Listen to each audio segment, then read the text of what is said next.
Every actor at some point is going to need to do a monologue, whether it's for practice, for an audition, or for representation. So if you're here, then you probably know that monologues are a great tool to have. And the pro actors always have a few that they can pull right out of their heads at any given moment, while also avoiding these 5 acting monologue mistakes like the plague.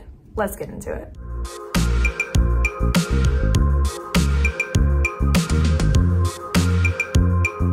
What is good, Honey Bunch? My name is Nikko Austen Smith, and I'm an actress based here in Los Angeles. My channel is created to those who want to break into the acting industry and work smart. I share all of my knowledge that I've learned in my career thus far in order to help you achieve your dreams. If all that sounds good to you, let's continue on this journey together. You may be asking yourself, what is an acting monologue? Well, a monologue is essentially a scene from a play or film or a TV show. It only has one person in it. You, carrying this one person scene all by yourself. Usually, good monologues will have a story, a beginning, a middle, and end. A monologue is a chance for you to showcase your acting skills in a short amount of time. You may have heard the term contrasting monologues, and that just means 2 monologues that are different from one another. So one could be comedic, one could be dramatic, one could be contemporary, one could be classic. A contemporary monologue is any monologue that was written after the start of the 20th century. So anything written after 1900. These are just general rules. I would probably say anything written after 1920 more so would be contemporary now. And a classical monologue is anything written before that time period. So anything written before 1920 or 1900. Think classical monologues like Shakespeare, Euripides, and Sophocles. Now, let's get into some mistakes that you should definitely avoid. Acting monologue mistake number 1, picking a random monologue from an acting website or acting book. I've seen this a lot, especially from new actors that are just getting started. Generally speaking, these monologues aren't written very well, and you can't possibly showcase your skills or do your best if you can't read script or watch the show from where it came from. This brings us to acting monologue mistake number 2, not knowing where your monologue is from, or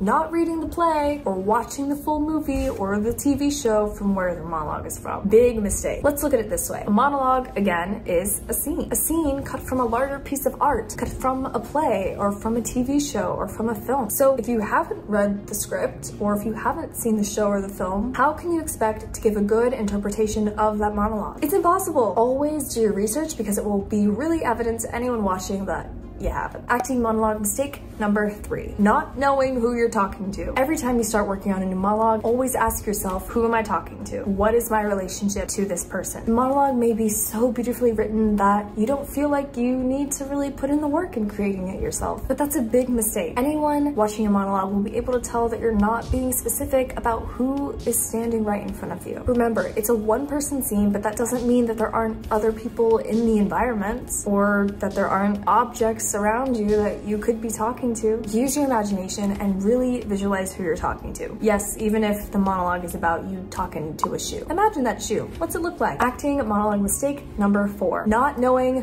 where you're coming from. This is a huge mistake. Even though the monologue has a beginning, middle, and end with the text, it's still a scene. You have to be in the middle of this character's life. Where did they just come from? What did they just experience? What just happened? You have to create all of this when you're wanting to do a monologue successfully. Acting monologue mistake number 5, choosing too long of a piece. Generally speaking, a monologue should be between 1 to 1.5 minutes. Anything over that is pushing it, anything under that just really usually isn't enough. If you find a monologue that you absolutely love, but it's really long, you can always cut it down to 1 to 1.5 minutes. This is why it's imperative to know the play or the TV show or the film where your monologue is from. That way you can have context in order to cut the monologue appropriately without taking out parts that are necessary for the story. Avoiding these mistakes and following the tips that I laid out will help you look more like a pro instead of someone trying to figure it out. These tips will give you a leg up from everybody else, and remember, specificity is key. But wait, there's more. Here is a bonus. Acting monologue mistake number 6, moving too much or not at all. When you're doing a monologue, you're playing a character. You're playing a human being. How do human beings behave? Do we move around a ton and just distract from what we're saying all the time? No. Do we stand there like statues and don't give any facial expressions ever? No.